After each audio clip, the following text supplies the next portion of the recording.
Joey, give us the backstory, just a little bit, little childhood. Give us the scoop here. Union City, right? Union City. It's just Union City, and then my father died, and my mom wanted to get out of the house because it was creepy, so she sold it and moved to 88th Street.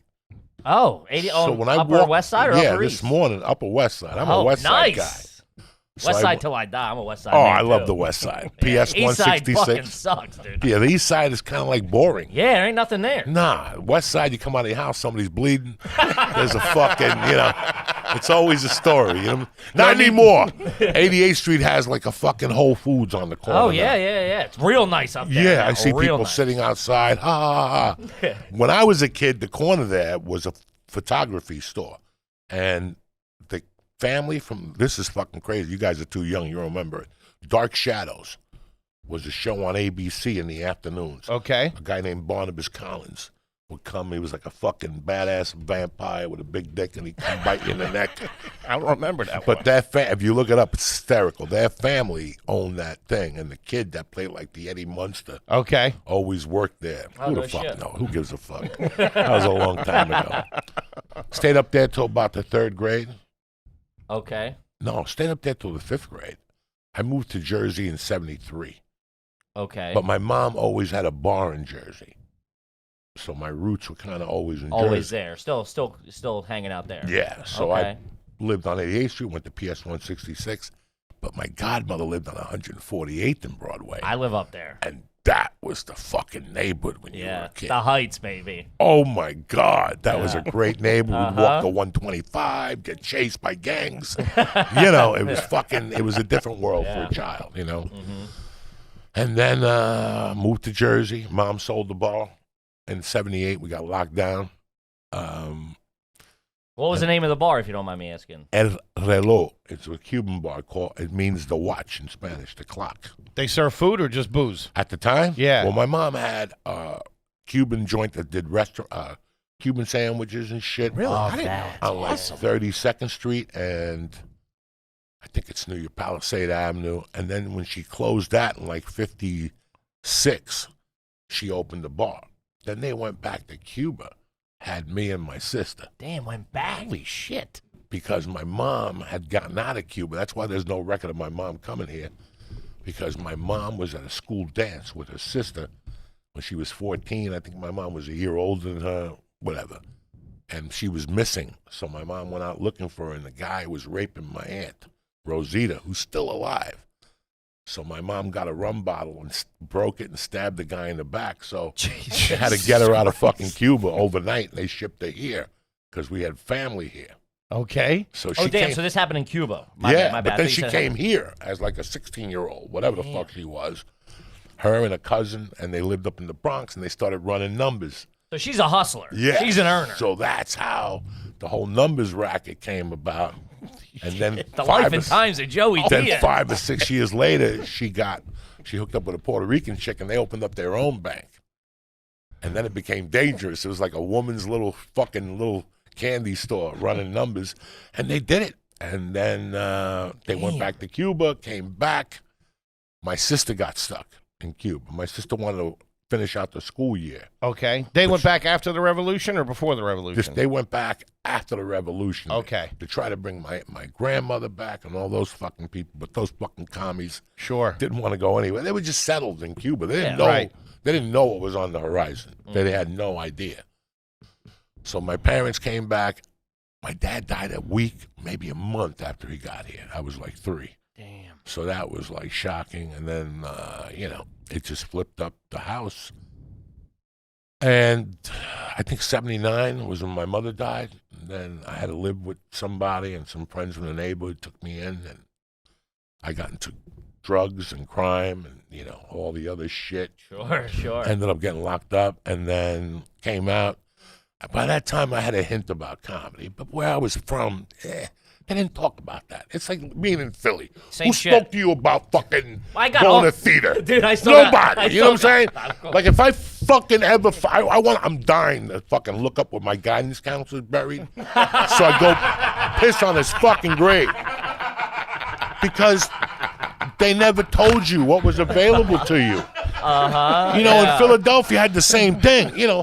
Even now, dude, I got uncles be like, "What do you do?" Yeah, they don't get it. They don't fucking know. They're all like bricklayers and shit. Yeah, but no, it was like, tell us that this is available. It's a possibility. I could swim here from North Bergen. I would have came in and done acting classes. I didn't know I was in the comedy acting mecca of the fucking world. Sure. So I never even thought about it. Like arts, I think freshman year I joined some art, intro to performing arts. Okay. And we had a I had to do a song.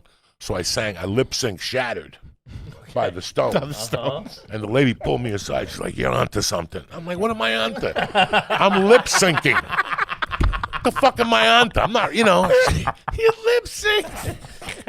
It's crazy. I was Kids always are doing angry. Shakespeare monologues. You're doing Yeah, Casey I and was the always Sunshine angry Man. about that because I wanted to go. know. Can you imagine if we would have gotten into this like a Mason at 18? Sure. If we would have all gotten into comedy, or there was no podcasting, but anything. Something. We got into this. We fell into this by Backwards. backwards. We saw Eddie Murphy Raw. We saw Yeah. Delirious. We saw something that inspired. Well, I could do what he does. I didn't start until I was 32. I had already lived up here for like 8 years telling people I was an actor. I was just doing coke and working at a bar. And then Ain't nothing wrong with that though. No, but we all do that. Yeah. I didn't start till I was 32. Yeah. 31 maybe? I was 30. Yeah. But I was thinking about it since I was 27. So Yeah. you did a lot better than I did. These guys were all 10 years younger than me. Yeah. When we started. It's crazy how and I'm angry about a lot of things. Like, how can you not want to do something that you know is going to change your life? Yeah. Like, this is how junkied up I was. Like, I always knew, listen, I don't know what I got to offer, but I'm better than that fucking guy on NBC. Sure. Okay? I'm better than that one motherfucker. Yeah, I got him. I could out-joke that motherfucker to death, okay?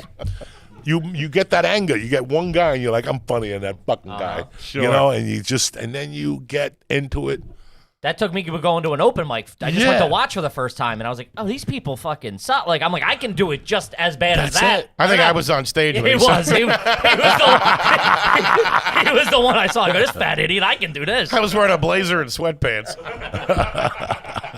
It's so weird how you Yeah. right before I got locked up, there was a guy that didn't kind of like me. We didn't like each other. He wasn't a bad guy. You know, like when you just Sure, you just don't get along. with you act a weird way one day, and now it ruined it. And I tried to apologize to the guy, but he was just a hard-ass guy. And he came up to me once, and he goes, "Listen, I know you don't like me. I know you don't like me." I had to be maybe 28 at the time. And he goes, "But do you know what I did before I had this job?" He goes, "I worked in entertainment for 25 years in Las Vegas." He goes, "You got to get into comedy." Really? And I'm like, look at this fucking Humpty Dump motherfucker Out of here. trying to tell me what. But like a week later, I got arrested. Like right after he told me that. Sure, a week that'll later, resonate with Not you. even a week later, I got arrested. And that always, and I was like, what the fuck's he know? And then I got out and I fucking tried to get into school and shit. Then I got sentenced. Gotcha. And when I got sentenced was when I was, wait a second, with a felony, what am I going to do when I get out? I can't even be a fucking acupuncturist. Imagine Joey. Did being you your want actor. to do that? Anything. I mean, I can't cut hair. I mean, you can't get a license. You could, yeah. You yeah. can't you get wanna a cut fucking- hair? No, but when you're fucking and you're 30 They're two so and specific the fucking things. roads are closing to Anya, every road is closed when Yeah. you're 30. Sure. If you think your life's over when you're fucking 20, wait till you're 30 and you've already like. And you got a felony on you. Yeah, you got a felony, you got some chick pregnant, she's hunting you down, the grandmother wants to suck your dick, and now you're like now you're pressured to get into something. Like I'm gonna be 30. Yeah. I fucked around, I ate Quaaludes, I got hepatitis, I gotta settle down. That was where I was at. Sure. That's a scary, listen, when you're 20 and you have an idea, like I'm gonna go to college to be an underwater biologist. And then you get there and you're like, I don't like fucking being underwater, Yeah, sorry. but I'll become a biologist. Sure. You're on the right path. You're at least in that Sure. world. Guys like you and I, we didn't have that. We could have gone to work with our Uncle Vinny at the Yeah, shop. sure. We could have gone to the fruit stand, or we could have worked at the warehouse. Yeah, you yeah. don't have that. And it kind of stays with you for a while. Like, oh, I want to be an actor. Fuck, I can't even work at a fruit stand. Yeah. Like, I don't even know what a tangerine is. Like, you know what I'm saying? Like, So now we tend to get jobs that are money. You know, like when you're 20, you're like, I got a good job. I work in an elevator union. I make $38 an hour. I was waiting tables. Yeah, and then when you're 30 one day, you're like, I got to do something that I like. This ain't going to work. It's bad enough I got to get up and go to work. It's bad enough. I don't want to do it. I'd much rather sell. I'd much rather cut through the shake and sell. Now you're speaking my mug language. somebody once a month. You know, I'll make ends meet. But that always, it's not going to work for you. Sure. It's not going to fucking work. Did you stay all through high school? Did you do all graduate? high school? Nah. No? Any vacations growing up? You guys go anywhere? You do anything? Yeah, my mom was big on going to Puerto Rico, even though Okay. we're Cuban. Yeah. Okay. I just went for the first A time. lot Beautiful. of Florida.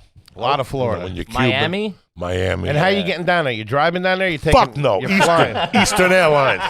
The wings of man, bitch. Puerto Rico, I flew, and then my mom put me on a plane when I was 10 to L.A. to go see my uncle. Okay. So, you know, when you were 10 then. Like By yourself? Fuck yeah. My mom didn't have time to dick around and go to Disneyland. The Mets are playing, bitch. The Mets are home next She's weekend. got money on the game. I got money on the fucking game. I got no time for fucking Disneyland with bullshit. See some fucking Disneyland. I don't want to see no Mickey Mouse. Let's go to the Met game. Let's throw some fucking chicken wings at Rusty Staub and left field, and let's have a good fucking time. My mom wasn't at Disneyland or SeaWorld. No, for sure. I get So it. you'd fly out there, your uncle would pick you up at the airport. Pick me up at the airport. That's old school shit. They don't At do that 10 now. years old. 10. Don't do that now. You get arrested. Yeah, That's don't do crazy. They do it now. You got to pay $18,000. Sure. You got to pay a fee and put that kid in first class. Yeah. And he gets treated like shit. They don't give you no wings. They don't give you no pilot hat. He don't get to land the plane, nothing. And you can't get off the plane till the end. Oh. So they make you sit there like a bumpy because I flew with a kid once next to me. That's not great. I sat down and there's like a 12-year-old girl. I'm In like, first I'm going Oh, to as jail. an adult. Yeah, Oh, what I'm the like, I'm fuck? fucking- I'd have to change my but seat. This is great. This had to be about 6 years ago. She sat. I just 12 years old. I'm going to jail. So I just looked straight ahead. I didn't do anything, and then she asked me. She goes, "I have a lot of anxiety." You ever had a Quaalude? No, she's fucking 12. They'll put me under the goddamn jail. Could you imagine that? Like if somebody says, like, Joey Diaz asked my daughter if she had a Quaalude, they'll throw you under the jail Hey, today. Touch, you got any lemons on you? Yeah, you got What's any the lemons deal? on you? Or the Rora 714 Express? Man, you know you've lived a peppered life when you can quote out the pill numbers. Yeah. That's my favorite. But I figured you would be good guidance for a young kids. You went through it when it was much rougher. Yes. You know. But she came to me and she goes, I have anxiety. I don't know. She goes, can you keep your eye on me? And I was like, then I spoke to her a little bit about anxiety. I have anxiety. Sure. And then she was great. And then we landed. And I get off the plane and there's a fucking dude who's not happy. I could tell he's powerful. I didn't know, he was with his wife, and they're like, why can't I see my daughter? Shit. Why can't I? And I finally walked 10 steps, and I go, let me go back. And I went back, and I go, hey, man, excuse me, you don't know me. Your daughter's fine. I sat next to her in first class. She's fine. She had a little bit of anxiety, but that was it. We spoke about it. And he goes, thank you very much. Oh, look at Yeah. that. You're the kind of guy I Uncle want to be Joey. sitting next You to know if what? I have 100%. anxiety. I didn't find out till the next day till they sent me a message. It was Eminem's manager. No, no shit. way. And then he sent me, anything you need, reach out to me. My daughter said you were a gentleman, blah, blah, blah, blah, Ah, blah. look at that, Uncle So Joey. it all worked the Uncle fuck Joey. out. There That's you the guy go. you want to put him under his wing. Oh, You yeah. wanna be, Yeah, but in today's world, you don't want to talk to no 12-year-olds. No, of course. I remember when my daughter was first born, I went to a 5-year-old girl's house. We were all there, all the parents, and I'm sitting there with my daughter and the little girl turned around, came up to me, thank God, in front of my wife and her mother. She goes, Uncle Joey, my squeegee hurts. And I'm like, why are you telling me this? Like, that's fucking uncomfortable. Sure. I'm gonna go get a hamburger. Yeah. My squeegee hurts. Well, why would it hurt? What are you telling me this for? My wife was like, what? I don't know. fucking Yeah, if I was a scared little kid and I got on a plane and I saw you there, I would be reassured. Yeah. No, because I feel comfortable listen, sitting next to him now. Yeah. I was a scared little kid. Me too. Who wasn't? too. So, I'm a scared little man right now. So I just turned the voice down a little bit and just told them that I had it too, and I just spoke to her about breathe, you know, ask yourself why you have this fear. Stop, keep breathing, and ask yourself. And she was like, "It's working, thank you." So she was very great, nice, man. Fucking stand-up guy. Fucking love it. All right. So Florida, did you ever do Jersey Shore or anything like that? Oh yeah. Yeah. Where'd you go? All of them, because you graduate. You Sure. When you're 13, you go to Kingsburg first, and then people are like, "Why you went to Kingsburg? That's a dump." Okay. Then they take you to like Seaside, then Seaside Park. Then when you get into Gorilla Biscuits, that's when you go to Manasquan. But the ultimate bar was Belmar, Montego Bay. Yeah, I And know it was- Belmar. And it was before 12. You could. All right, so it opened at 12, and that a little peep went on the beach, like, doo, doo, and it was. They had a special on Red Devils. It's an Alabama Slammer and a fucking New York Long Island iced tea put together. Mix that with a Quaalude. Forget about it. I'll never forget going in there one night. Wake My up in the buddy fall. was so fucked up on a Quaalude. Yeah, wake up on Labor Day. He was just dancing with one shoe on. And I'm like, "You're missing your shoe." He's like, "What?" And if you went in there before 6 with your bathing suit, you could stay with your bathing suit on. So you could rub up against the girls. And, you know. Fucking crazy. Get a little friction going. Fucking crazy. An Alabama Slammer. Holy shit. Alabama Slam. So Seaside, then Okay. you graduate, and then I left in 84. Okay, So I didn't really know what was going on after that. that's good. What was Christmas like as a kid? Would you guys do? Would you do a tree? Yeah. I remember Christmas early on, but the most memorable Christmas I had was I still lived on 88th Street, and I was with them all night at the bar. Now, I didn't tell them I didn't believe in Santa. You know, when you go up to 148th Street, the kids straighten you right the fuck up about life. They don't give a fuck about your A parents. 12-year-old up there is 42. Well, yeah, a 12-year-old is 30. Yeah, because they don't fuck around. The first time you're like, "Hi, I can't wait to see Santa." They're like, "They ain't no Santa, kid." Nah. The Dominican straighten you out Yeah, real in quick. my house, he's Hector. Okay? There's no fucking Santa.